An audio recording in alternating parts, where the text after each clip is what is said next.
सभी साथियों को नमस्कार और उम्मीद है आप सभी अच्छे होंगे। जैसा कि मैंने आप सबों से वादा करा था कि हम लोग बहुत ही जल्द एनसीईआरटी के जो टेबल वाले डाटा हैं उसको रिवाइज करेंगे। तो मेरे मित्र, इस वीडियो के माध्यम से हम लोग क्लास 9th संपूर्ण एनसीईआरटी का जो भी इंपॉर्टेंट आपका टेबल में डाटा है उन सभी की चर्चा कर लेंगे, ताकि जब आप एग्जाम में जाओ तो इससे संबंधित सवाल अगर मिले तो आप उसको आसानी से टैकल कर पाओ। साथ ही ध्यान रखिएगा कि इस सेशन का जो बोर्ड पीडीएफ है ये आपको हमारे टेलीग्राम ग्रुप से मिल जाएगा, जिसका लिंक इस वीडियो के नीचे डिस्क्रिप्शन में दिया हुआ है। आप वहां से जाकर के पीडीएफ को एक्सेस कर सकते हैं। बहरहाल आइए अपने सेशन की शुरुआत करते हैं और देखते हैं एग्जाम रेलेवेंट का कुछ सीख पाते हैं। मेरे मित्र, जो आपका पहला डाटा है जो आपको टेबल के रूप में मिलेगा पहले चैप्टर में, वो ध्यान में रखिएगा कि किसी ठोस का जो गलनांक होगा वो उसके कणों के बीच आकर्षण बल के सामर्थ्य को बताएगा। अब क्या हुआ इसका मतलब ये हुआ, आप सबों को मालूम है कि कोई भी पदार्थ छोटे छोटे कण से मिलकर बने होते हैं और ये जो छोटे छोटे कण होते हैं ये आपस में अंतराण्विक आकर्षण बल से बंधे हुए होते हैं। अब जाहिर सी बात है कि जिस पदार्थ का कण बहुत मजबूती से बंधा होगा उसको तोड़ने के लिए हमें उतना ही उसमें ऊर्जा देनी पड़ेगी। और ठोस का गलनांक बोला जा रहा है तो ठोस को द्रव में बदलने की प्रक्रिया, और आप सबों को मालूम है कि ठोस को द्रव में हम तभी बदल सकते हैं जब उसको हीट एनर्जी देंगे। तो मेरे मित्र, अगर किसी भी ठोस के कणों के बीच में अंतराण्विक आकर्षण बल का मान बहुत ज्यादा हो तो आप कहेंगे उसका मेल्टिंग पॉइंट ज्यादा होगा, और अगर बहुत कम हो तो उसका मेल्टिंग पॉइंट आप कहेंगे बहुत कम होगा। तो यही चीज यहां पे आपको कहा जा रहा है कि किसी ठोस का गलनांक उसके कणों के बीच के आकर्षण बल के सामर्थ्य को दर्शाता है। तो अगर आपके एग्जाम में कभी यह सवाल मिल जाए कि किसी भी ठोस का गलनांक उसके कणों के बीच में डैश बल के सामर्थ्य को, कैपेसिटी को दर्शाता है, तो आप सभी कहेंगे आकर्षण बल के सामर्थ्य को दर्शाता है। और इसी को हम लोग क्या कहते हैं, आप ध्यान में रखना, इसी को हम लोग अंतर आणविक आकर्षण बल कहते हैं, इंटरमॉलिक्यूलर फोर्स ऑफ अट्रैक्शन कहते हैं, अंतर आणविक आकर्षण बल कहते हैं। तो ये चीजें आप सभी ध्यान में रखेंगे कि किसी ठोस का गलनांक आप कहेंगे उसके कणों के बीच में इंटरमॉलिक्यूलर फोर्स ऑफ अट्रैक्शन को क्या करता है, रिप्रेजेंट करता है। नेक्स्ट, ये आपका एनसीईआरटी का ही डाटा है, चला याद रखिएगा। पहले तो आप सभी इसको ध्यान में रखेंगे, कहा जा रहा है कि तापमान की अंतरराष्ट्रीय एसआई मात्रा क्या होती है, केल्विन होती है। और 0 डिग्री सेल्सियस हम लोग कितना केल्विन के बराबर लेते हैं, 273.15 केल्विन के बराबर लेते हैं। और इसको हम अपने सुविधा के लिए क्या पढ़ते हैं, 0 degree Celsius equal to 273 Kelvin. मेरे मित्र याद रखेंगे, और यह सवाल आपके कई एग्जाम में पूछा गया है। क्या आप ध्यान में रखिएगा कि केल्विन से अगर हमें सेल्सियस में जाना है तो हम क्या करेंगे, 273 घटाएंगे। केल्विन से सेल्सियस में जाएंगे तो क्या करेंगे, 273 घटाएंगे। और अगर हम सेल्सियस से केल्विन में जाएंगे तो क्या करेंगे, 273 ऐड करेंगे। तो ये चीजें आप ध्यान में रखिएगा, कई बार रेलवे एग्जाम में पूछा गया है, तो आगे भी संभावना बन सकती है कि केल्विन से सेल्सियस में जाने के लिए 273 घटाएंगे और सेल्सियस से केल्विन में जाने के लिए 273 जोड़ेंगे। नेक्स्ट मेरे मित्र ध्यान रखेंगे कि यहां पे जो आपको दिखाया जा रहा है कि ठोस अवस्था, द्रव अवस्था और गैसीय अवस्था, तो आपको यह समझाने की कोशिश की जा रही है कि किसी भी सॉलिड को अगर हम गर्म करते हैं, हीट करते हैं, तो वो किस में बदल जाएगा, लिक्विड में बदल जाएगा। और किसी लिक्विड को अगर हम लोग हीट यानी कि गर्म करते हैं तो वो किस में बदल जाएगा, गैसीय अवस्था में बदल जाएगा। अब अगर गैस को कूल किया जाए यानी कि ठंडा किया जाए तो ये द्रव अवस्था में आ जाएगा, और द्रव को और अधिक ठंडा किया जाए तो आप कहेंगे गुरुजी बर्फ हो जाएगा यानी कि सॉलिड स्टेट में आ जाएगा। तो आपको इस डायग्राम के माध्यम से यह समझाने की कोशिश की जा रही है कि जो आपका सॉलिड है, लिक्विड है या फिर आपका गैस है, इन तीनों में परिवर्तन हो सकता है और प्रत्येक पदार्थ अपने अवस्था में परिवर्तन करते हैं। और यह अवस्था में परिवर्तन कैसे होगा, तो आप कहेंगे गुरुजी हीट के सहायता से, या हीट को एब्जॉर्ब करा के, या हीट को बाहर निकाल के। तो आप सभी हमेशा ध्यान में रखेंगे कि यह डायग्राम किसको बताता है, आप कहेंगे गुरुजी पदार्थ के तीनों ही अवस्था के इंटरकन्वर्टिबिलिटी को बताता है। याद रखिएगा कि ये सॉलिड, लिक्विड और गैस पदार्थ के क्या कहलाते हैं, ध्यान में रखेंगे कि सॉलिड, लिक्विड और गैस ये तीनों पदार्थ के पॉपुलर स्टेट कहलाते हैं, यानी कि आप कह सकते हो ये पदार्थ के लोकप्रिय अवस्था कहलाते हैं। Popular states of the matter आप कहेंगे solid, liquid and gas. Next ध्यान रखेंगे कि प्लाज्मा स्टेट जो है पदार्थ का, जो प्लाज्मा स्टेट है, ये प्लाज्मा स्टेट क्या होता है, ध्यान में रखिएगा, ये पदार्थ का 4th स्टेट है। और मेरे मित्र आप सभी ये ध्यान में रखेंगे कि अगर हम लोग बात करेंगे बीईसी की तो सर ये क्या हो जाएगा, पदार्थ का 5th स्टेट यानी कि 5वीं अवस्था हो जाएगी। मेरे मित्र एक छोटा सा अपडेट आप सबों को देना था, क्योंकि मैंने इस बैच के बारे में बताया था कि जो 9, 10th एंड मास्टर सॉल्यूशन वाली बैच है, इसका फी 23 दिसंबर तक 249 रहेगा और अभी तक आपका चल भी रहा है। लेकिन आप में से छात्रों का लगातार कॉल आ रहा है और आप सभी इस बैच को इतना प्यार दे रहे हैं कि कई सारे छात्र रोक करके रखे हुए कि गुरुजी इस प्राइस को रहने दीजिएगा, हम टेक्नीशियन एग्जाम से फ्री हो जाएंगे तो हम इस बैच में इनरोल होंगे, तो उस वक्त आप फी ज्यादा मत कर दीजिएगा। तो मेरे मित्र, मैंने आपकी सुविधा के लिए इस डेट फाउंडेशन को खत्म कर दिया यहां से।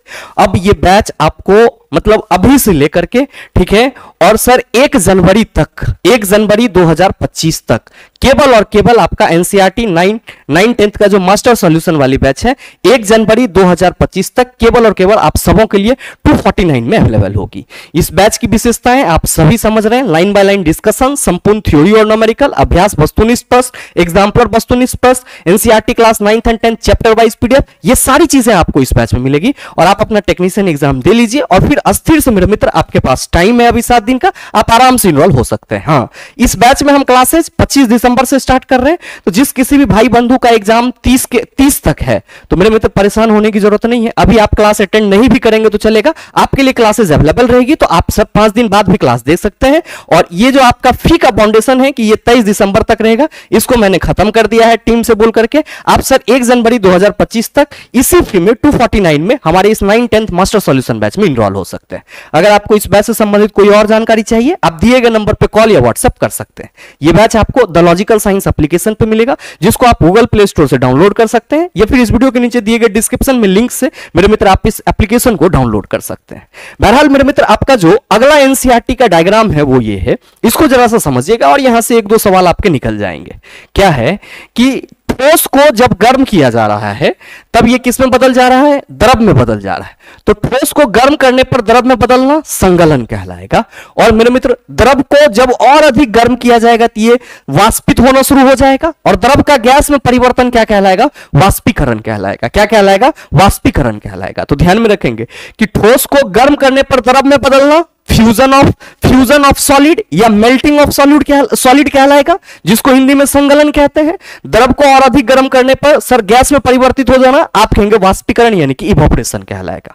याद रखिएगा इसका उल्टा क्या कि गैस को अगर ठंडा किया जाए, तो मेरे मित्र ये किस में परिवर्तित हो जाएगा? द्रव में। और गैस को ठंडा करने पर द्रव में परिवर्तित हो जाना क्या कहलाता है? संघनन कहलाता है। और फिर मेरे मित्र, द्रव को और अधिक ठंडा किया जाए तो ये जम जाएगा और द्रव को टेम्परेचर लो करने पर जो द्रव का जमने की प्रक्रिया होती है, इसको हम लोग क्या कहते हैं? फ्रीजिंग कहते हैं। क्या कहते हैं? फ्रीजिंग कहते हैं।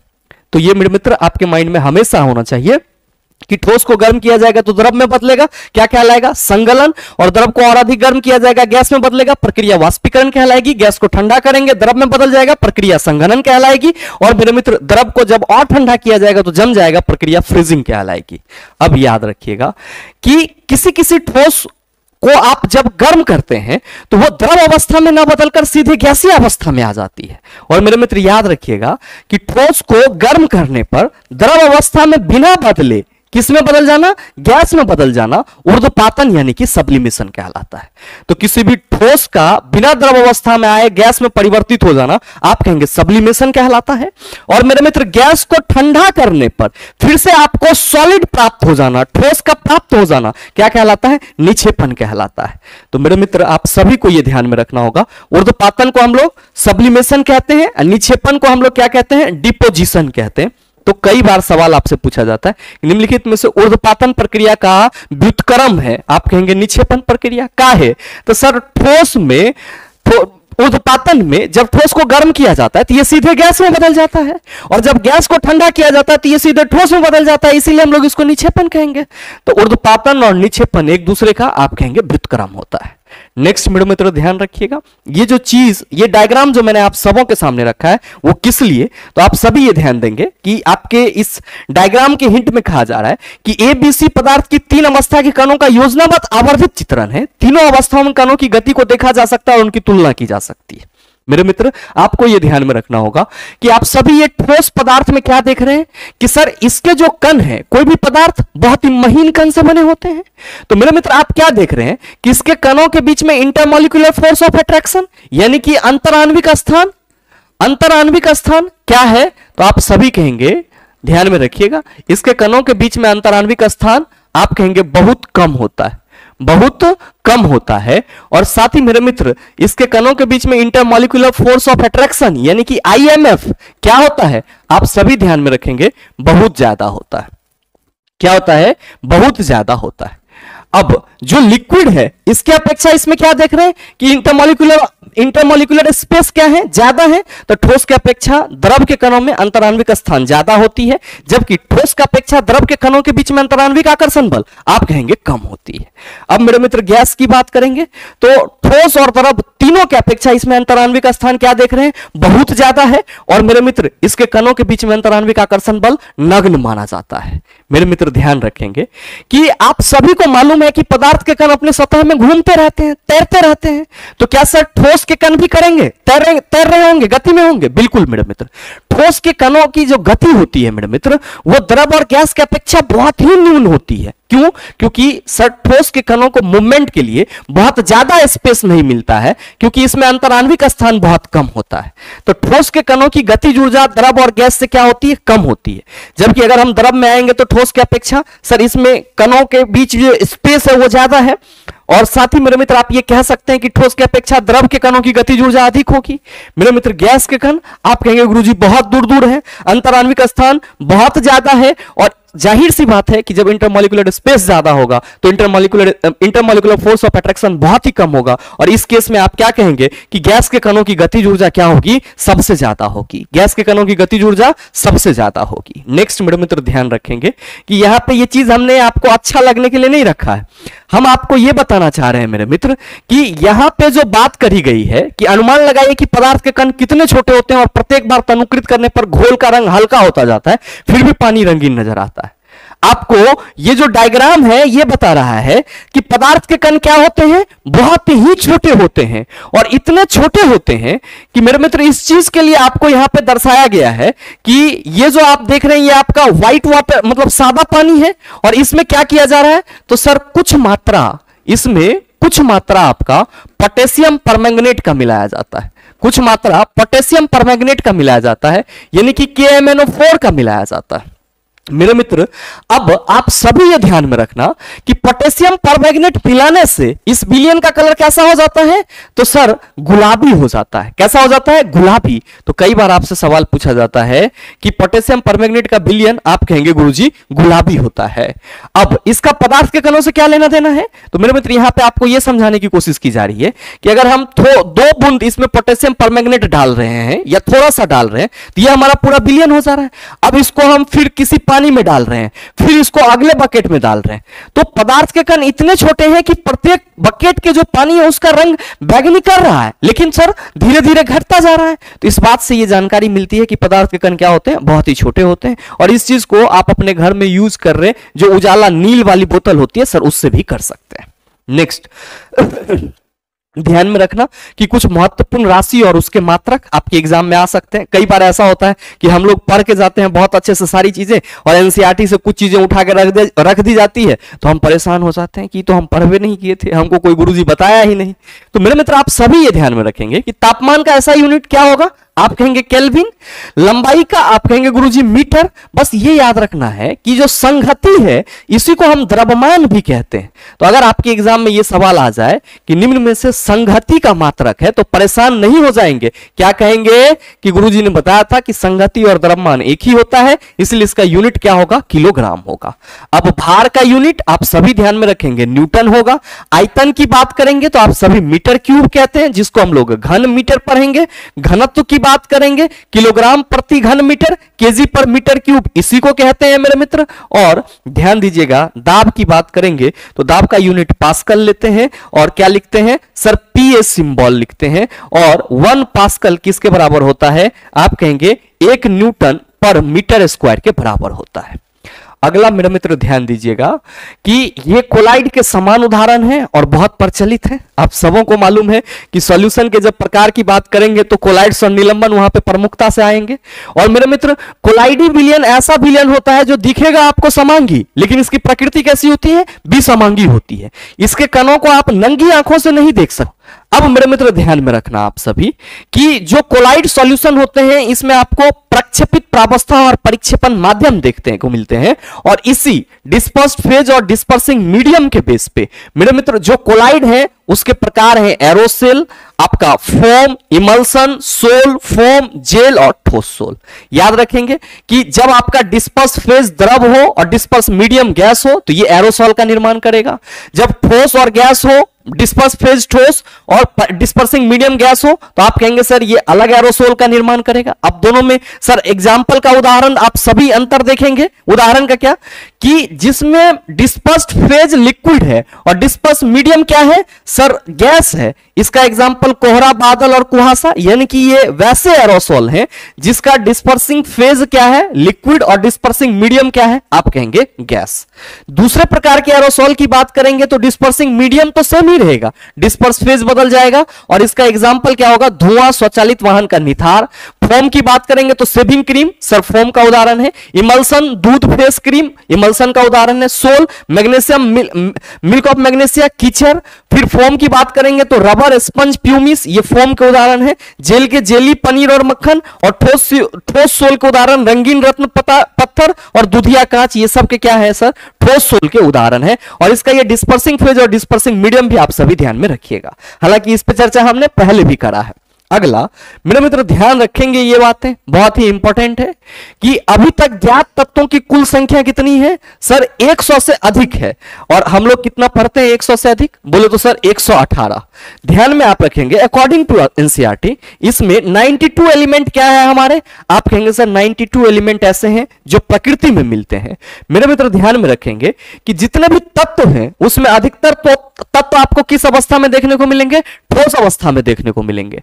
मेरे मित्र 11 तत्व कमरे के तापमान पर क्या होगी, गैस होगी, और जितने भी गैस होंगे ये सब के सब क्या होंगे, अधातु होंगे, ये ध्यान में रखिएगा।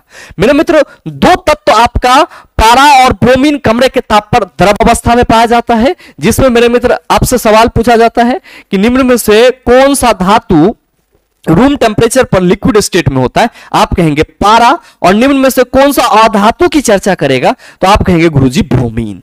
मेरे मित्र ध्यान में रखेंगे कि गैलियम और सीजियम ऐसे तत्व हैं जो कमरे के तापमान से कुछ अधिक तापमान पर द्रव अवस्था ले लेते हैं, यानी कि लिक्विड में बदल जाते हैं। तो अगर आपसे यह सवाल कर लिया जाए कि निम्न में से कौन से ऐसे तत्व हैं जो कमरे के ताप से कुछ अधिक तापमान पर द्रव अवस्था ले लेते हैं, आप कहेंगे गैलियम और सीजियम। नेक्स्ट मेरे मित्र ध्यान रखिएगा कि नेक्स्ट वाला ये टेबल है जो कि बहुत ही इजी है, बस आपको रिकॉल हो जाएगा कि मिश्रण की बात करेंगे तो तत्व या यौगिक केवल मिश्रण बनाने के लिए मिलते हैं किंतु किसी नए यौगिक का निर्माण नहीं होता। यानी कि मिश्रण के केस में 2 या 2 से अधिक तत्वों या यौगिकों को किसी भी अनुपात में मिला देंगे तो हमारा मिश्रण तैयार हो जाएगा। जबकि यौगिक तत्व की क्रिया करने से सर क्या करते हैं, अपना मॉलिक्यूल्स फॉर्म करते हैं। तो यौगिक के बनने में रासायनिक अभिक्रिया होती है, मिश्रण के बनने में रासायनिक अभिक्रिया नहीं होती है। मिश्रण का जो संगठन है वो परिवर्तनीय होता है, यानी कि चेंजेबल होता है। जबकि मेरे मित्र यौगिक पदार्थ की अगर बात करें तो नए पदार्थ का संगठन सदैव क्या होगा, आप कहेंगे अस्थायी। ध्यान में रखेंगे कि मिश्रण में उसमें उपस्थित घटकों के गुणधर्म को दर्शाता है, जबकि मेरे मित्र जो यौगिक होते हैं वो उसके अवयवी तत्वों के गुणधर्म से बिल्कुल अलग गुण दिखाते हैं। जैसे सर हाइड्रोजन और ऑक्सीजन गैस है, दोनों रिएक्ट करेगा तो वाटर बनेगा, तो केमिकल रिएक्शन हुआ तो यौगिक बना।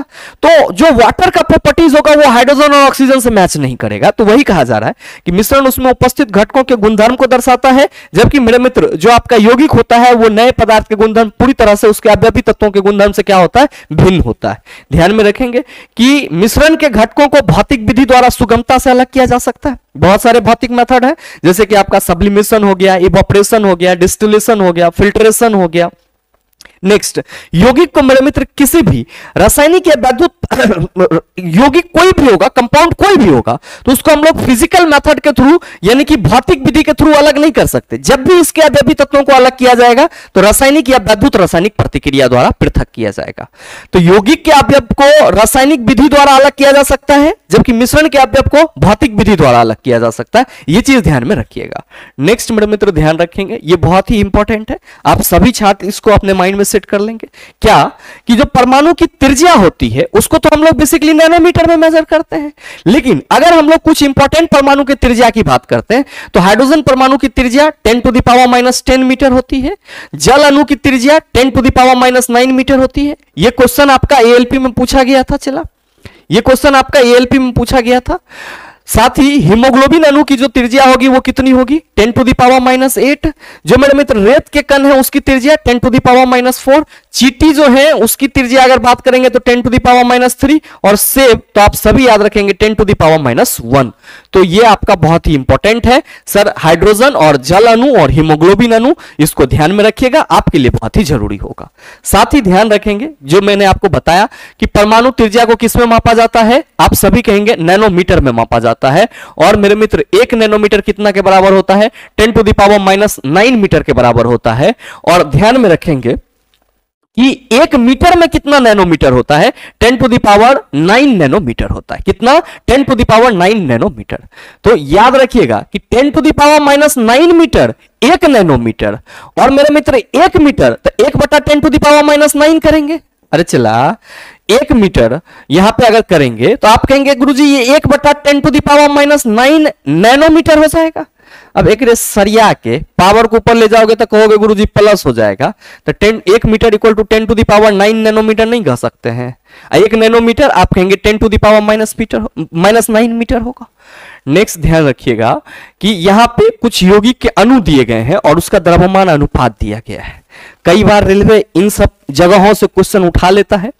यहां पे बात करी जा रही है जल की। आप सबों को मालूम है फॉर्मूला H2O होता है और इसमें 2 तत्व हाइड्रोजन और ऑक्सीजन होते हैं। और द्रव्यमान अनुपात की बात करेंगे तो आप सबों को मालूम है कि H2O में जो आपका हाइड्रोजन होगा इसका द्रव्यमान 2 लेंगे, और जो ऑक्सीजन है उसका द्रव्यमान हम कितना लेंगे, आप सभी कहेंगे गुरुजी H2O है, सॉरी ऑक्सीजन है तो सर 16 लेंगे, 2:16 कैंसिल होगा, 1:8 आ जाएगा। तो यहां पे द्रव्यमान अनुपात कितना दर्शाया गया है, 1:8। याद रखिएगा, अगर आपसे अमोनिया यानी कि NH3 का सर क्या पूछ लिया, भार के विचार से अनुपात, तो सर नाइट्रोजन और हाइड्रोजन दोनों का जो भार के विचार से अनुपात होगा वो 14:3 होगा। और CO2 यानी कि कार्बन डाइऑक्साइड का पूछा तो इसमें कार्बन और ऑक्सीजन होंगे, और कार्बन डाइऑक्साइड का जो उसके अवयवी तत्व है भार के विचार से किस अनुपात में होंगे, आप कहेंगे 3:8 के रेशियो में होंगे। ये तीनों भूमियाएं हैं मेरे मित्र, अगर क्वेश्चन बनेंगे तो यही तीनों आपको एग्जाम में देखने को मिल सकता है। नेक्स्ट ध्यान रखिएगा कि यहां पे कुछ तत्व दिए गए हैं और उसकी परमाणुकता दी गई है। और मेरे मित्र तत्व और परमाणुकता आप सभी ध्यान में रख रहे होंगे कि परमाणुकता को हम लोग इंग्लिश में एटॉमिसिटी कहते हैं, और किसी भी अणु में उपस्थित जो परमाणु की कुल संख्या होती है वो उस तत्व की परमाणुकता कहलाती है। जैसे ऑक्सीजन के अणु में 2 परमाणु है तो ऑक्सीजन की परमाणुकता 2 हो जाएगी। अब फास्फोरस के अगर मॉलिक्यूल्स की बात करेंगे तो फास्फोरस का P4 मॉलिक्यूल्स होता है, तो इसकी जो परमाणुकता हो जाएगी वो क्या हो जाएगी, टेट्रा एटॉमिक हो जाएगी। तो मेरे मित्र आप सभी ये ध्यान में रखेंगे कि अगर हम अधातु की चर्चा करेंगे, नॉन मेटल की चर्चा करेंगे, तो उसमें हमारा argon, helium, oxygen, hydrogen, nitrogen, chlorine, phosphorus और सल्फर आएंगे। और ध्यान रखेंगे कि जिसमें से जो आपका आर्गन है और हीलियम है इसको हम लोग मोनो एटॉमिक यानी कि एक परमाणुक बोलते हैं। क्या बोलते हैं, मोनो एटॉमिक यानी कि एक परमाणुक बोलते हैं। और कई बार मैंने आपको बताया है कि जितने भी अक्रिय गैस होते हैं वे सब के सब क्या कहलाते हैं, आप सभी कहेंगे गुरुजी मोनो एटॉमिक कहलाते हैं। बात करी जाएगी ऑक्सीजन की, बात करी जाएगी हाइड्रोजन की, बात करी जाएगी नाइट्रोजन की, क्लोरीन की, तो मेरे मित्र इन सभी को हम लोग क्या कहते हैं, आप ध्यान में रखेंगे द्विपरमाणुक, बोले तो डाई एटॉमिक कहते हैं, डाई एटॉमिक कहते हैं। जब भी ऑक्सीजन के अणु लिखे जाएंगे O2 के रूप में लिखे जाएंगे, हाइड्रोजन H2 के रूप में लिखे जाएंगे, नाइट्रोजन N2 के रूप में, क्लोरीन Cl2 के रूप में। आप सभी कहेंगे गुरुजी इन सभी में दो एटम मौजूद है, इसीलिए इसको हम लोग डाई एटॉमिक कहेंगे। फास्फोरस के जो मॉलिक्यूल्स होंगे इसको P4 कहेंगे, और मेरे मित्र इसमें 4 अणु मौजूद हैं, इसीलिए इसको हम लोग टेट्रा एटॉमिक के नाम से जानते हैं, टेट्रा एटॉमिक के नाम से जानते हैं, यानी कि चतुष्परमाणु कहेंगे। सल्फर के जो अणु होंगे वो S8 रूप में होंगे, तो 4 से अगर ज्यादा है तो इसको हम लोग क्या कहते हैं, बहुपरमाणुक यानी कि पॉली एटॉमिक कहते हैं। क्या कहते हैं, पॉली एटॉमिक। और धातु की अगर बात करेंगे तो सोडियम, आयरन, एल्युमिनियम, कॉपर। ध्यान में रखेंगे इन सभी को जब भी लिखेंगे तो Na, Fe, aluminium iron Fe हो गया, एल्यूमिनियम Al, कॉपर Cu, आप कहेंगे एक परमाणु और एक परमाणु यानी कि मोनो एटॉमिक होंगे। ओजोन की बात करेंगे तो ओजोन हमारा क्या हो जाएगा, ट्राई एटॉमिक हो जाएगा। क्या हो जाएगा, ट्राई एटॉमिक हो जाएगा। ये चीज ध्यान में रखिएगा। तो कोई भी आपका अणु, चाहे वो तत्व का हो या यौगिक का हो, उसमें जितना परमाणु मौजूद होता है वही उसकी क्या कहलाती है, परमाणुकता यानी कि एटॉमिसिटी कहलाती है। नेक्स्ट मेरे मित्र ध्यान रखिएगा, यहां पे ये बहुत ही जरूरी है कि तत्व दिया गया है, द्रव्यमान अनुपात दिया गया है और परमाणु द्रव्यमान। अब इसके साथ द्रव्यमान अनुपात बता परमाणु द्रव्यमान निकाल करके आपको बताया गया है। और फिर यह कहा जा रहा है कि जो जल अणु होंगे उसमें परमाणु की संख्या का अनुपात 2:1 होगा। तो मेरे मित्र कोई भी तत्व दिया हुआ रहे और परमाणु द्रव्यमान, कोई भी तत्व दे करके आपसे द्रव्यमान अनुपात बटा परमाणु द्रव्यमान पूछ ले तो कुछ नहीं कीजिएगा, जो तत्व दिया हुआ रहेगा उसका उस यौगिक में देखिएगा कि क्या अनुपात है। साथ में मेरे मित्र जो ऑक्सीजन है, जो आपका कोई अन्य तत्व होगा उसमें क्या अनुपात है। जैसे कि यहां पे बात करी जा रही है किसकी सर, बात करी जा रही है वाटर अणु की, H2O की। तो वाटर अणु में जो हाइड्रोजन है और ऑक्सीजन है, ये भार के विचार से किस अनुपात में रहते हैं, 2:1 और 2:8 यानी कि 1:8 के रेशियो में होते हैं। तो वाटर में हाइड्रोजन का द्रव्यमान अनुपात आप कहेंगे 1। अब वाटर में ऑक्सीजन का द्रव्यमान अनुपात आप कहेंगे 8। अब मेरे मित्र परमाणु द्रव्यमान कितना होता है, तो आप सभी कहेंगे हाइड्रोजन का परमाणु द्रव्यमान 1 और सर जो ऑक्सीजन है इसका परमाणु द्रव्यमान 16 होता है। अब द्रव्यमान अनुपात बटा परमाणु द्रव्यमान कितना हो जाएगा, तो आप कहेंगे गुरुजी द्रव्यमान अनुपात बटा परमाणु द्रव्यमान। तो यहां पे द्रव्यमान अनुपात हाइड्रोजन के लिए हमारा कितना है, 1। परमाणु द्रव्यमान कितना होता है, 1। तो मेरे मित्र 1/1 क्या कहलाएगा, आप कहेंगे गुरुजी इसका द्रव्यमान अनुपात बटा परमाणु द्रव्यमान कहलाएगा। अब ध्यान रखेंगे ऑक्सीजन की बात करेंगे तो ऑक्सीजन का द्रव्यमान अनुपात 8 है और परमाणु द्रव्यमान 16। तो द्रव्यमान अनुपात बटा परमाणु द्रव्यमान कितना हो जाएगा, 8/16 यानी कि 1/2। और इसी का सरलतम अनुपात हम क्या लिख सकते हैं गुरुजी, HO क्या होगा, 2:1 के रेशियो में होगा। तो ये चीज भी ध्यान में रखिएगा, रेलवे का कोई ठीक नहीं है। नेक्स्ट ध्यान में रखेंगे कुछ आयनिक यौगिक है, ठीक है। जैसे कि अगर आप बात करते हो कैल्शियम ऑक्साइड की तो फॉर्मूला CaO होता है और द्रव्यमान के हिसाब से कैल्शियम और ऑक्सीजन आप सभी कहेंगे गुरुजी 5:2 के रेशियो में होगा। कैल्शियम का अनुभार 40 और ऑक्सीजन का 16। तो मेरे मित्र ये किससे कटेगा, आप कहेंगे 8 से, 8 पंच 40 और 8 दूना 16। तो ये 5:2 बिल्कुल करेक्ट है। ये है आपका मैग्नीशियम सल्फाइड। तो मैग्नीशियम एवं सल्फर आप कहेंगे 3:4 के रेशियो में होगा और सोडियम क्लोराइड में सोडियम और क्लोरीन 23:35 के रेशियो में होगा।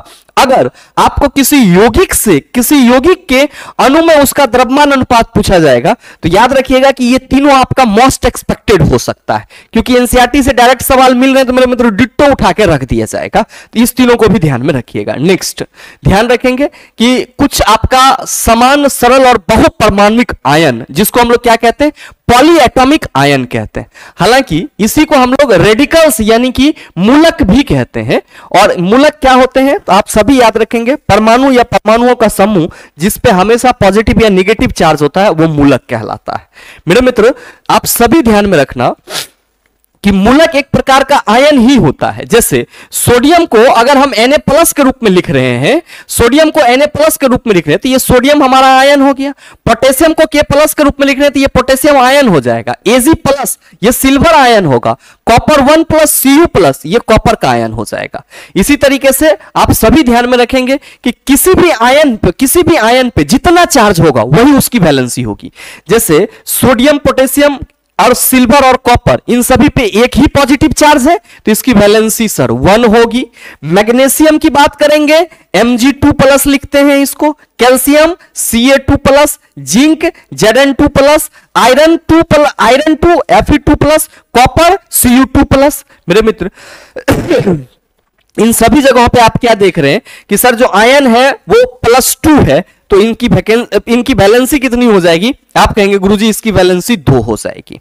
एल्युमिनियम Al3, लोहा 3, सर लोहा के दो वैलेंसी होते हैं, 2 और 3, और किसी भी परमाणु का अगर एक से अधिक वैलेंसी है तो उसको हम लोग क्या कहते हैं, वेरिएबल वैलेंसी वाला तत्व कहते हैं। तो ये तो हो गई आपका किसी धात्विक तत्व की। अगर हम बात करेंगे अधात्विक तत्व की तो हाइड्रोजन के लिए सर H+ सिंबल, हाइड्राइड के लिए H- आयन, क्लोराइड के लिए Cl-, ब्रोमाइड के लिए Br, आयोडाइड के लिए I-, oxide O2-, sulphide H2-, nitride N3-। याद रखिएगा ये वाली चीजें आपके लिए बहुत जरूरी है। पूछ देगा निम्न में से अमोनियम का सूत्र है तो आप सभी कहेंगे NH4+, hydroxide OH-, nitrate NO3-, hydrogen carbonate HCO3-, carbonate CO3-2-, sulphite SO3-2-, sulphate SO4-2-। तो ये चीज आप सभी ध्यान में रखेंगे। Phosphate PO4-3-। मेरे मित्र याद रखिएगा हम यहां लिख दे रहे हैं फॉस्फेट आप कहेंगे PO4-3- हो जाएगा, सल्फेट SO4-2-, और ये जो सल्फाइट है ये क्या हो जाएगा SO3-2-, carbonate CO3-2-, bicarbonate HCO3-, nitrate NO3-, और हाइड्रोक्साइड OH-। और मेरे मित्र अमोनियम NH4+। ये याद रखिएगा। अगला देख लीजिए, रदरफोर्ड के बारे में कहा जा रहा है। क्या दिए थे आप कहेंगे गुरुजी अपना एटॉमिक मॉडल दिए थे, इसके बारे में क्या याद रखेंगे तो रदरफोर्ड को क्या बोला जाता है, नाभिकीय भौतिकी का जनक बोला जाता है। और मेरे मित्र इन्होंने क्या करा था, रेडियो एक्टिविटी में भी योगदान दिया था। और याद रखिएगा यहां पे सबसे मेन पॉइंट कि परमाणु के नाभिक की खोज के लिए ये बहुत प्रसिद्ध हुए और 1908 में इसको क्या मिला था, नोबेल पुरस्कार मिला था। किसको सर, रदरफोर्ड को। क्या बोला जाता है इसको, आप कहेंगे नाभिकीय भौतिकी का जनक। इन्होंने क्या दिया था, रदरफोर्ड एटॉमिक मॉडल, जिसमें इन्होंने बताया था कि प्रत्येक परमाणु के केंद्र में उसका संपूर्ण धनावेश होता है और परमाणु के केंद्र में क्या होती है, नाभिक होती है, और उसी नाभिक में क्या मौजूद होता है, धनावेश मौजूद रहता है। नेक्स्ट मेरे मित्र ध्यान में आप सभी रखेंगे कि कुछ तत्वों के प्रतीक जो बहुत जरूरी है अकॉर्डिंग टू एनसीईआरटी, इसको एक बार नजर दौड़ा लीजिएगा। ऐसे हमें लग रहा है कि जिस किसी भी तत्व की यहां पे चर्चा की जा रही है आप सभी उसको समझ रहे होंगे, तो मैंने पीडीएफ दे दिया है, आप सभी इसको ध्यान से देख सकते हैं, कोई दिक्कत नहीं है। अब याद रखिएगा ये थॉमसन का परमाणु मॉडल है जिसमें परमाणु को क्या बताया जा रहा है, परमाणु एक धनात्मक गोला है, धनावेश का गोला है जिसमें इलेक्ट्रॉन क्या होते हैं, धसे होते हैं। तो आपसे यह सवाल करा गया था कि थॉमसन एटॉमिक मॉडल में किसकी व्याख्या की गई थी, तो यहां पे केवल और केवल इलेक्ट्रॉन की चर्चा की जा रही है, तो आप क्या कहेंगे, केवल इलेक्ट्रॉन की चर्चा की गई थी। थॉमसन के अकॉर्डिंग परमाणु क्या होते हैं, आप कहेंगे धनात्मक आवेश का गोला होता है। क्या होता है, धनात्मक आवेश का गोला होता है। सबसे पहला परमाणविक मॉडल, सबसे पहला परमाणविक मॉडल, आप सभी क्या कहेंगे गुरुजी, सबसे पहला परमाणविक मॉडल थॉमसन एटॉमिक मॉडल हो जाएगा। मेरे मित्र ध्यान रखना, ब्रिटिश भौतिक शास्त्री जे थॉमसन जो थे, इन्होंने ही किसकी खोज करा था, इलेक्ट्रॉन की खोज करा था। और मेरे मित्र इसके बारे में अगर हम लोग जानना चाहें तो याद रखेंगे कि इलेक्ट्रॉन की खोज के कारण 1906 में इसको भौतिक शास्त्र में क्या हुआ सर, नोबेल पुरस्कार मिला। क्या मिला, भौतिक शास्त्र में नोबेल पुरस्कार मिला। साथ ही मेरे मित्र 35 वर्ष तक वो कैम्ब्रिज में कैवेंडिश प्रयोगशाला के निदेशक थे और उनके शोध के 7 सहयोगियों को भी आगे चलकर नोबेल पुरस्कार मिला। तो एनसीईआरटी यहां से भी सवाल बना सकता है, निम्नलिखित में से किस वैज्ञानिक के 7 सहयोगियों को नोबेल पुरस्कार मिला। आप सभी कहेंगे गुरुजी जे थॉमसन के 7 सहयोगियों को नोबेल पुरस्कार मिला। जे थॉमसन को निम्न में से किसके चलते पुरस्कार मिला, आप कहेंगे इलेक्ट्रॉन के खोज के चलते। ध्यान रखना कि थॉमसन ने जो प्रस्तावित किया था थॉमसन एटॉमिक मॉडल, इसमें उन्होंने क्या बताया था कि परमाणु धनावेशित गोले का बना होता है और इसमें इलेक्ट्रॉन धसे होते हैं और मेरे मित्र ऋणात्मक और धनात्मक आवेश परिमाण में समान होते हैं, इसलिए परमाणु वैद्युतीय रूप से उदासीन होते हैं। तो कई बार सवाल आपसे पूछा जाता है कि परमाणु की उदासीनता की व्याख्या सर्वप्रथम निम्न किस वैज्ञानिक किस मॉडल ने करा था या किस वैज्ञानिक ने करा था, आप कहेंगे जे थॉमसन। अगर मॉडल की चर्चा की जाएगी तो आप कहेंगे थॉमसन एटॉमिक मॉडल।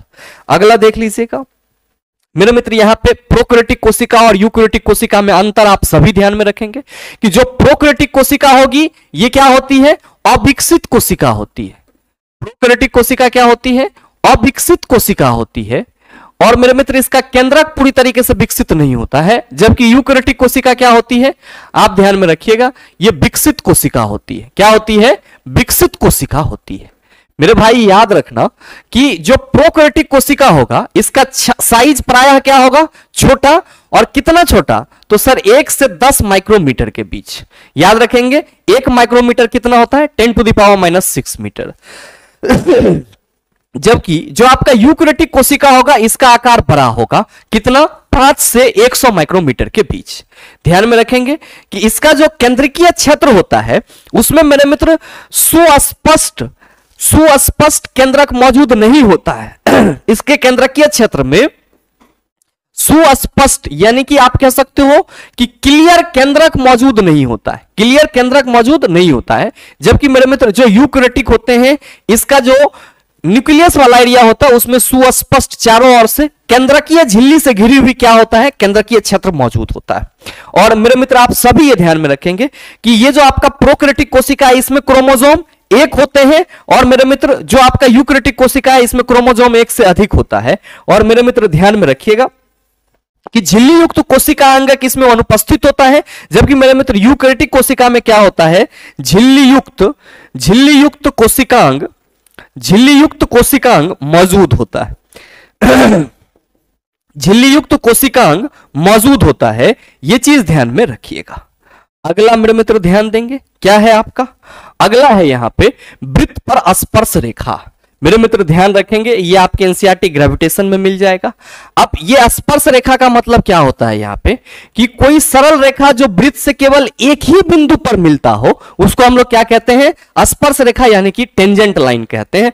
और इसमें आपका एबीसी क्या है, आप कहेंगे सर वृत्त के केवल एक बिंदु बी पर टच कर रहा है तो एबीसी हमारा क्या हो जाएगा, आप कहेंगे एक स्पर्शक रेखा हो जाएगा, टेंजेंट लाइन हो जाएगा।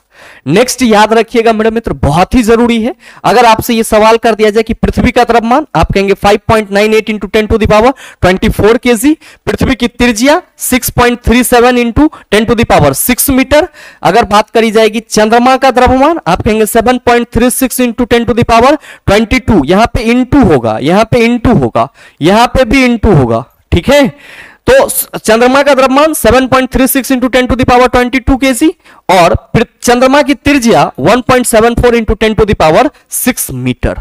नेक्स्ट ध्यान देंगे, नेक्स्ट आपका नील बोर के बारे में बताया जा रहा है। और मेरे मित्र ध्यान में रखिएगा नील बोर का ये जो 3 पुस्तक है इससे संबंधित सवाल बन सकते हैं, इससे संबंधित सवाल बन सकते हैं। कौन कौन से, the theory of spectra and atomic constitution, atomic theory और द डिस्क्रिप्शन ऑफ नेचर, ये तीनों किसके बुक है, आप कहेंगे नील्स बोर के। और रदरफोर्ड के एटॉमिक मॉडल की जो विसंगतियां थी उसको खत्म करके सर एक ठोस एटॉमिक मॉडल किसने दिया था, नील बोर ने दिया था। किसने दिया था, नील बोर ने दिया था। और मेरे मित्र ध्यान में रखेंगे कि 1922 में परमाणु की संरचना पर अपने योगदान के लिए सर इसे भी नोबेल पुरस्कार से नवाजा गया था। साथ ही ये ब्यूरी नामक वैज्ञानिक के साथ मिलकर के क्या किए थे, तो बोर ब्यूरी स्कीम का भी प्रतिपादन किए थे। और उसी बोर ब्यूरी स्कीम की सहायता से हम लोग क्या कहते हैं कि किसी भी परमाणु के किसी एक कक्षा में अधिकतम इलेक्ट्रॉन की संख्या 2n² होती है। नेक्स्ट मेरे मित्र ध्यान रखेंगे जॉन डाल्टन की बात करी जा रही है, किसके लिए प्रसिद्ध है, आप सभी कहेंगे अपने एटॉमिक थ्योरी यानी कि डाल्टन परमाणु सिद्धांत के लिए प्रसिद्ध है। परमाणु सिद्धांत, इनका जो परमाणु सिद्धांत था वो परमाणु के प्रकृति को समझने के लिए था कि जो कोई भी पदार्थ है वो किस तरह से बने होते हैं और उसके जो सबसे सूक्ष्मतम कण परमाणु होते हैं उसकी क्या विशेषता होती है। तो आप ये कभी मत कहना कि परमाणु की संरचना को समझने हेतु डाल्टन ने कोई परमाणु सिद्धांत दिया था, नहीं, ये परमाणु के जो अस्तित्व या प्रॉपर्टीज है उसको समझने के लिए उन्होंने क्या करा था, सर अपना सिद्धांत दिया था। और मेरे मित्र आप सभी को यह ध्यान में रखना होगा, कई बार सवाल पूछा भी गया है कि डाल्टन परमाणु सिद्धांत का प्रतिपादन कब किया गया था, तो आप सभी याद रखेंगे डाल्टन परमाणु सिद्धांत का प्रतिपादन 1808 में किया गया था। कब, 1808 में, यह चीज ध्यान में रखिएगा। नेक्स्ट ध्यान देंगे मेरे मित्र कि जो आपका यहां पे थोड़ा सा ये लाइन उल्टा पुल्टा आपका हो गया है, ये वाली जो आपका कंसेप्ट है ये उल्टा पुल्टा हो गया है, ये वाला पॉइंट यहां नहीं होगा, इस पेज को हम यहां मिटा रहे हैं, चला ठीक है। अगला इसकी चर्चा करेंगे हम लोग। ध्यान रखेंगे कि हम लोग गुरुत्वाकर्षण के नियम को भली भांति जान रहे हैं कि F इक्वल टू क्या होता है, G m1 इंटू m2 बटा r²। F F F equal to क्या, गुरुत्वाकर्षण बल इक्वल टू क्या होता है, जी m1 इंटू m2 बटा आर स्क्वायर। मेरे मित्र ध्यान में रखेंगे कि इस नियम को हम लोग, गुरुत्वाकर्षण के नियम को सार्वत्रिक गुरुत्वाकर्षण नियम कहते हैं। क्यों? क्योंकि सार्वत्रिक से अभिप्राय होता है कि यह सभी वस्तुओं पर लागू होता है, चाहे वस्तुएं बड़ी हो या छोटी, चाहे वो खगोलीय हो या फिर पार्थिव, यानी कि एस्ट्रोनॉमिकल कोई हमारा बॉडी हो या फिर अर्थ से संबंधित हो, सभी के लिए लागू होता है। और सार्वत्रिक का मतलब ही यही होता है। और गुरुत्वाकर्षण के सार्वत्रिक नियम के अनुसार हम लोग क्या कहते हैं कि जब दो वस्तु अब एक दूरी पर उपस्थित होती है तो उसके बीच में एक आकर्षण बल लगता है जो कि जी m1 इंटू m2 बटा आर स्क्वायर के बराबर होता है। मेरे मित्र ध्यान में रखेंगे कि इस गुरुत्वाकर्षण के नियम को हम लोग व्युत्क्रम वर्ग नियम भी कहते हैं। गुरुत्वाकर्षण के नियम को ही हम लोग क्या कहते हैं, व्युत्क्रम वर्ग नियम। क्यों?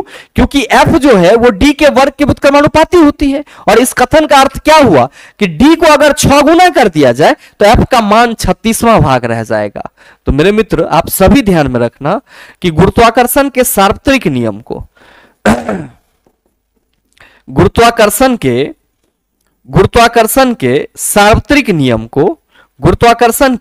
सार्वत्रिक नियम को हम लोग क्या कहते हैं, व्युत्क्रम वर्ग नियम भी कहते हैं। नेक्स्ट ध्यान रखेंगे, यहां पे ये कोशिका से संबंधित बातें कही जा रही है और इसको एज इट इज दोहरा लेंगे, पढ़ लेंगे कि कोशिका का पता किसने लगाया, रॉबर्ट हुक ने लगाया। कब? 1665 में। ध्यान में रखेंगे, इसने जो कोशिका खोजी थी वो कॉर्क की पतली काट में अनगढ़ सूक्ष्मदर्शी की सहायता से खोजा था। यानी कि रॉबर्ट हुक के समय जो आपका माइक्रोस्कोप है इसका निर्माण नहीं हुआ था। ल्यूवेनहॉक ने 1674 में सबसे पहले उन्नत सूक्ष्मदर्शी से तालाब के जल में स्वतंत्र रूप से जीवित कोशिकाओं का पता लगाया। तो अगर आपसे यह कह दे कि जीवित कोशिका की खोज निम्नलिखित में से किसने करा, आप कहेंगे ल्यूवेनहॉक ने करा। मेरे भाई याद रखना कि रॉबर्ट ब्राउन ने 1831 में क्या करा, सर कोशिका में केंद्रक का पता लगाया। तो केंद्रक की खोज आप कहेंगे रॉबर्ट ब्राउन ने करा। जेई पुरकिंजे ने 1839 में कोशिका में स्थित तरल जैविक पदार्थ को क्या नाम दिया, जीव द्रव। तो जीव द्रव का निर्माण किसने करा, आप सभी कहेंगे जेई पुरकिंजे ने करा। ध्यान में रखेंगे, दो वैज्ञानिक थे, एम स्लाइडेन और टी स्वान। इन्होंने कोशिका सिद्धांत के विषय में बताया। तो कोशिका सिद्धांत की चर्चा किसने करा, आप कहेंगे स्लाइडन और स्वान ने करा। क्या कहता है कि इस सिद्धांत के अनुसार सभी पौधे तथा जंतु कोशिकाओं से बने हैं और वो जीवन की मूलभूत इकाई है। और मेरे मित्र वर्चो ने 1855 में कोशिका सिद्धांत को आगे बढ़ाया और उन्होंने बताया कि सभी कोशिकाएं जो है वो पूर्ववर्ती कोशिकाएं से बनती हैं। यानी कि all the cell are originate from the pre existing cell. तो ये भी ध्यान में रखिएगा। 1940 में आपका इलेक्ट्रॉन सूक्ष्मदर्शी की खोज हुई। ये क्या होता है, तो सर इसका मैग्नीफाइंग पावर जो है वो बहुत बड़ा होता है। नेक्स्ट मेरे मित्र ध्यान देना, यहां पे आर्किमिडीज की चर्चा की जा रही है और ध्यान में रखेंगे कि आर्किमिडीज ने क्या दिया था, आप कहेंगे गुरुजी इन्होंने अपना एक सिद्धांत दिया था जिसको आर्किमिडीज प्रिंसिपल कहते हैं। इसके अनुसार अगर किसी भी वस्तु को द्रव में पूर्णतः या आंशिक रूप से डुबोया जाता है तो उसके भार में आभासी कमी आती है। और यह आभासी कमी सर क्यों आती है, तो सर उस वस्तु के द्वारा विस्थापित जो जल होते हैं उसके भार में कमी की वजह से, या उसके भार के बराबर जो आपका मतलब जल विस्थापित होता है उस वजह से क्या होती है सर, कमी आती है। और ये कमी का रीजन क्या है, तो द्रव के द्वारा सर वस्तु पर उत्प्लावन बल लगाया जाता है, यानी कि बुयांसी फोर्स लगाया जाता है। तो ध्यान में रखेंगे कि आर्किमिडीज क्या थे, एक ग्रीक वैज्ञानिक थे। इन्होंने एक सिद्धांत की खोज की जो उन्हीं के नाम से विख्यात है, जिसको हम लोग आर्किमिडीज सिद्धांत कहते हैं। और यह सिद्धांत उन्होंने कब खोजा, नहाने के टब में घुसने पर पानी बहने लगता है। जब वो नहाने गए और जैसे ही नहाने के टब में घुसे तो उन्होंने देखा कि पानी बहने लग रहा है। वो मेरे मित्र नंगे सड़क पर यूरेका यूरेका चिल्लाते हुए भागे और जाकर के क्या किया सर, अपने जो राजा थे उसको बताया। तो राजा बोला कैसे विश्वास करेंगे, तो सर राजा के मुकुट में उपयोग हुए सोने की शुद्धता को मापने के लिए उन्होंने क्या किया था सर, आर्किमिडीज सिद्धांत का प्रयोग किया था। और यहीं से आर्किमिडीज सिद्धांत की क्या हुई सर, उत्पत्ति हुई। तो सवाल बन पड़ सकता है आप सबों से कि कौन से वैज्ञानिक अपनी खोज के चलते सर सड़कों पर यूरेका यूरेका चिल्लाते भागे थे, जिसका अर्थ क्या होता है, मैंने पा लिया। आप कहेंगे आर्किमिडीज। आर्किमिडीज की सिद्धांत का उपयोग कहां करते हैं, तो आप सभी याद रखेंगे कि सोने की शुद्धता या पदार्थों की शुद्धता को मापने के लिए करते हैं। नेक्स्ट ध्यान देंगे कि यहां पे श्रवण सहायक युक्ति की बात की जा रही है। तो आप सभी ध्यान रखिएगा कि कुछ लोग ऐसे होते हैं जिसको कम सुनाई देता है। श्रवण का मतलब क्या हुआ? सुनना। तो जिन लोगों को कम सुनाई देता है उन्हें इस यंत्र की आवश्यकता होती है। यह बैटरी से चलने वाली एक इलेक्ट्रॉनिक युक्ति है। इस पे एक छोटा सा माइक्रोफोन, एक एम्पलीफायर व स्पीकर होता है। जब ध्वनि माइक्रोफोन पर होता है अच्छा, इसका आगे का पार्ट मेरे मित्र, आगे का पार्ट यहां पे है, ध्यान दीजिएगा, ये उल्टा पुल्टा हो गया है, ठीक है। यहां पे कहा जा रहा है कि जब ध्वनि माइक्रोफोन पर पड़ती है तो वह ध्वनि तरंगों को विद्युत संकेत में परिवर्तित कर देता है और एम्पलीफायर इन विद्युत संकेतों को परिवर्तित कर देता है और ये संकेत स्पीकर द्वारा ध्वनि की तरंगों में परिवर्तित कर दिए जाते हैं और ये ध्वनि तरंग कान के डायफ्राम पर आपतित होते हैं तथा व्यक्ति को ध्वनि साफ सुनाई देती है। तो आप कहेंगे कि गुरुजी इसमें याद रखने वाली बातें क्या है? याद रखने वाली बात यह है कि अगर आपसे यह सवाल पूछा जाए कि श्रवण सहायक युक्ति निम्नलिखित में से किस प्रकार के व्यक्ति को दी जाएगी, तो आप कहेंगे जिन लोगों को कम सुनाई देती है उसको दी जाएगी। अब श्रवण सहायक युक्ति जो है यानी कि ऑडिबल आपका सपोर्ट डिवाइस जो है, इसमें क्या होते हैं? तो आप सभी कहेंगे सर ये एक इलेक्ट्रॉनिक डिवाइस है जिसमें एक छोटा सा माइक्रोफोन होता है, एक एम्पलीफायर, वो फिर क्या होता है? आप सभी कहेंगे स्पीकर होता है। जैसे ही ध्वनि माइक्रोफोन पर पड़ती है मेरे मित्र, ध्वनि तरंग जो है वो किस में बदल जाती है? विद्युत संकेत में परिवर्तित हो जाती है। तो याद रखना कि माइक्रोफोन क्या करता है? आप कहेंगे ध्वनि तरंग को विद्युत संकेत में बदल देता है। तो सवाल करा जाए कि निम्न में से कौन सा डिवाइस ध्वनि तरंग को विद्युत संकेत इलेक्ट्रिकल सिग्नल में बदलता है? आप कहेंगे माइक्रोफोन। अब एम्पलीफायर क्या करती है? इस इलेक्ट्रिक सिग्नल को प्रवर्धित कर देती है और यह संकेत स्पीकर द्वारा ध्वनि की तरंग में परिवर्तित हो जाती है जो कि हमारे कान के पर्दा पर आपतित होती है और हम क्या कहते हैं? सर आवाज सुन रहे हैं। नेक्स्ट ध्यान देंगे, यहां पे बात की जा रही है सर वस्तु की किसी ऊंचाई पर स्थितिज ऊर्जा भूमि तल या आपके द्वारा चुने गए शून्य तल पर निर्भर है। किसी वस्तु के लिए दी स्थिति के लिए एक तल के सापेक्ष स्थितिक ऊर्जा का कोई विशेष मान हो सकता है और किसी दूसरे तल के सापेक्ष स्थितिक ऊर्जा का कोई दूसरा मान हो सकता है। यहां पे कहा जा रहा है कि वस्तु की किसी ऊंचाई पर स्थितिज ऊर्जा भूमि तल या आपके द्वारा चुने गए शून्य तल पर निर्भर है। आप जिसके सापेक्ष मानेंगे उसी के सापेक्ष आपको क्या देखने को मिलेगा? सर पोटेंशियल एनर्जी देखने को मिलेगा। और इसलिए कहा जा रहा है कि किसी वस्तु के लिए दी हुई स्थिति के लिए एक तल के सापेक्षिक ऊर्जा का कोई विशेष मान हो सकता है और किसी दूसरे तल के सापेक्ष स्थितिज ऊर्जा का कोई दूसरा मान हो सकता है। तो आपको यह ध्यान में रखना होगा कि वस्तु की जो स्थितिज ऊर्जा होगी वो हमारे द्वारा चुने गए रेफरेंस के अकॉर्डिंग होगी कि हम उसको भूमि तल से ले रहे हैं या फिर किसी और तल से ले रहे हैं। नेक्स्ट ध्यान रखेंगे मेरे मित्र, यहां पे हेनरिक रुडोल्फ हर्ट्ज की बात की जा रही है और इसी के नाम पे क्या है? तो आप सभी कहेंगे गुरुजी आवृत्ति का ऐसा यूनिट क्या होता है? हर्ट्ज होता है। तो ध्यान में रखिएगा कि हेनरिक रुडोल्फ हर्ट्ज का जन्म 22 फरवरी 1857 को हैम्बर्ग में जर्मनी में हुआ था और उनकी शिक्षा कहां हुई? बर्लिन विश्वविद्यालय में हुई। याद रखेंगे कि इन्होंने जेसी मैक्सवेल के विद्युत चुंबकीय सिद्धांत की प्रयोग द्वारा पुष्टि की। अगर आपसे यह सवाल करा जाए निम्न में से किस वैज्ञानिक ने जेसी मैक्सवेल के विद्युत चुंबकीय सिद्धांतों का प्रयोग द्वारा पुष्टि करा? आप कहेंगे हेनरिक रुडोल्फ हर्ट्ज। याद रखिएगा इन्होंने रेडियो, टेलीविजन, टेलीग्राफ, टेलीविजन के भी भविष्य में विकास की नींव रखी थी। तो कई बार सवाल यह पूछा गया है निम्न में से किस वैज्ञानिक के द्वारा रेडियो, टेलीफोन, टेलीग्राफ, टेलीविजन इन सभी की भविष्य में नींव रखी गई? आप कहेंगे हेनरिक रुडोल्फ हर्ट्ज के द्वारा। नेक्स्ट, इन्होंने फोटोइलेक्ट्रिक प्रभाव की भी खोज की जिसके बाद में अल्बर्ट आइंस्टाइन ने व्याख्या की और आवृत्ति का ऐसा ही मात्रक आप सभी कहेंगे हर्ट्ज के नाम पर ही सर क्या है? सर पॉपुलर है या रखा गया है। तो कई बार यह सवाल पूछा गया है कि निम्न में से किस वैज्ञानिक का टेलीग्राफ, टेलीफोन तथा टेलीविजन के ये भविष्य में विकास की नींव रखा गया था, किसके द्वारा? तो आप कहेंगे हेनरिक रुडोल्फ हर्ट्ज के द्वारा। नेक्स्ट ध्यान दीजिएगा मेरे मित्र, पशु उत्पादक कुछ पोषक तत्वों की। पोषक तत्व में आपको यह याद रखना है कि दूध में आपको कौन से विटामिन मिलेंगे? आप कहेंगे B1, B2, B12, D और E। अंडा में आपको कौन से विटामिन मिलेंगे? B2 और D। साथ ही ध्यान रखेंगे मांस में सर B2 और B12 और मेरे मित्र मछली में आपको नियासिन और विटामिन D और A ये क्या होंगे? मिलेंगे। और इसमें सर वसा की, प्रोटीन की तो ये परसेंटेज नहीं पूछेगा, विटामिन की संभावना रहती है। तो बस ये VVI है 4, आप इसको ध्यान में रख लीजिएगा। नेक्स्ट मेरे मित्र ध्यान रखेंगे यहां पे जूल की बात की जा रही है और इन्होंने सर क्या किया है? तो बहुत सारे रिसर्च करा है और ध्यान में रखिएगा कि ये जो वैज्ञानिक थे ये ब्रिटिश भौतिक शास्त्री थे और ये अपने विद्युत तथा उष्मा गति के अनुसंधान के लिए विशेष रूप से परिचित थे। हम लोग विद्युत धारा का जो उसमें प्रभाव पड़ते हैं वो जूल बाबा के द्वारा ही दिया गया था। और साथ ही मेरे मित्र इन्होंने ही ऊर्जा संरक्षण नियम को प्रैक्टिकली रूप से प्रूफ करने की कोशिश करा। तो ध्यान में रखिएगा कि इनके द्वारा जो रिसर्च था वो इलेक्ट्रिक और थर्मोडायनेमिक्स दोनों में था और अन्य विचारों के अतिरिक्त इन्होंने विद्युत के उसमें प्रभाव के बारे में नियम बताया और ऊर्जा संरक्षण नियम को प्रैक्टिकल रूप से सत्यापित करा, प्रूफ करा। साथ ही ध्यान रखेंगे कि उष्मा के यांत्रिक तुल्यांक के मान की खोज की, ऊर्जा तथा कार्य के मात्रक नाम जूल उन्हीं के सम्मान में है।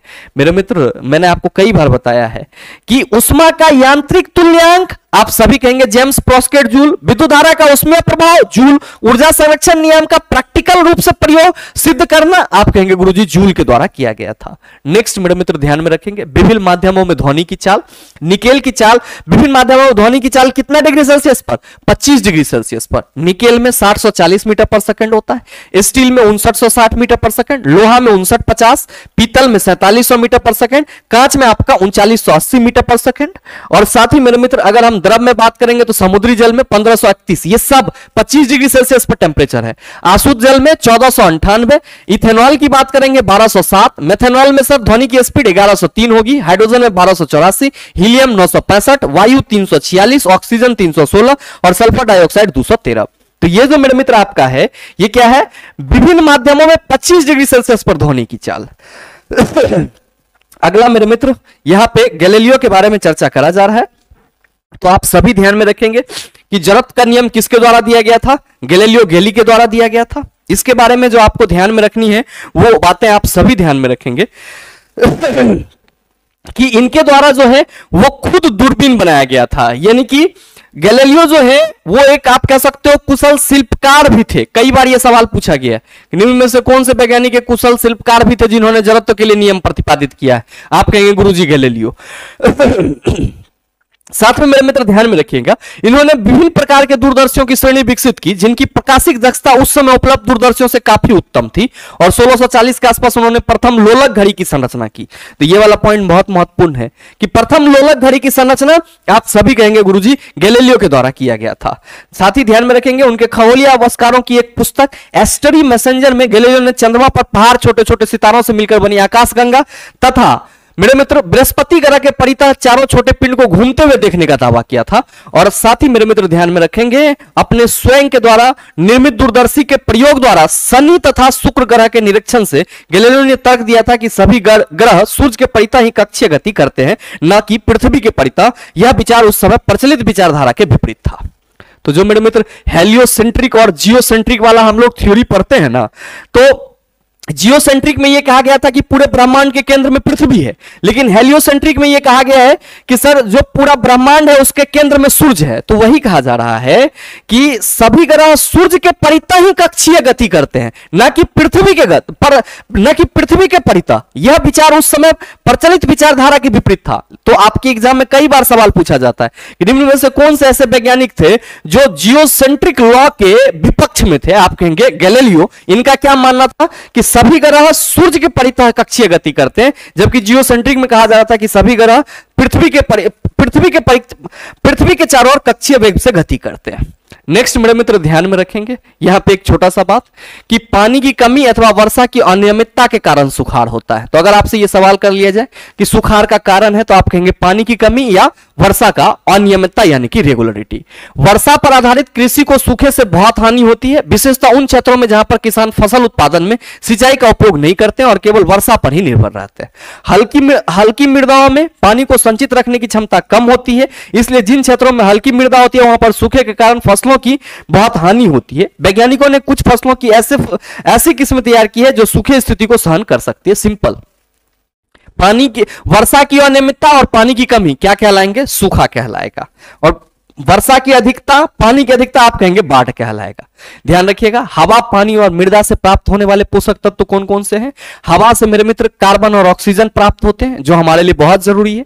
पानी से हाइड्रोजन और ऑक्सीजन मिलता है और मृदा से हमें बृहद पोषक तत्व मिलता है, nitrogen, phosphorus, potassium, calcium, magnesium, sulphur.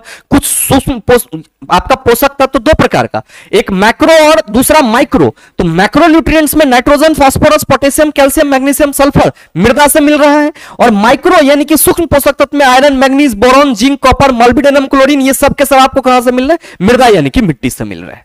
Next ध्यान देंगे, मिश्र धातु। तो आप सभी कहेंगे सर ये धातुओं का समांगी मिश्रण होता है जिसे भौतिक क्रिया द्वारा अवयव पृथक नहीं किया जा सकता है। उदाहरण के लिए आप सभी याद रखिएगा, पीतल, जिंक और कॉपर का मिश्रण है जिसमें मेरे मित्र जिंक लगभग 30% और आपका कॉपर कितना होता है? 70% होता है। ये पूरा का पूरा मेरे मित्र आपका एनसीईआरटी का एक कंप्लीट जो क्लास 9th है उसका टूर था। और हमें नहीं लगता है कि अगर आप इस पूरे क्लास में अपने माइंड को सर थोड़ा सा कंसंट्रेट किए हैं तो इससे जो पूछे गए सवाल होंगे या पूछे जाने वाले सवाल होंगे उसमें आपको कोई परेशानी होगी। तो मुझे उम्मीद है कि यहां तक की बातों को आप समझ पाए होंगे और पूरा एनसीईआरटी का जो भी इंपॉर्टेंट टेबल था वो उसका आपको रिवीजन हो गया होगा। साथ ही उम्मीद ये भी करते हैं कि ये वीडियो आप सबों को अच्छा लगा होगा। अगर आपको वीडियो अच्छा लगा तो वीडियो को लाइक कीजिएगा, ज्यादा से ज्यादा अपने दोस्तों के साथ शेयर कीजिएगा, और अगर आप चैनल पे नए हैं तो सब्सक्राइब करके बेल आइकन दबा लीजिएगा ताकि इस तरह के एग्जाम रेलेवेंट वीडियो का नोटिफिकेशन सबसे पहले आपके पास पहुंचे और आप उसको सबसे पहले देख पाओ। मिलते हैं फिर अगले वीडियो सेशन में, तब तक के लिए best of luck. Thank you, have a nice day.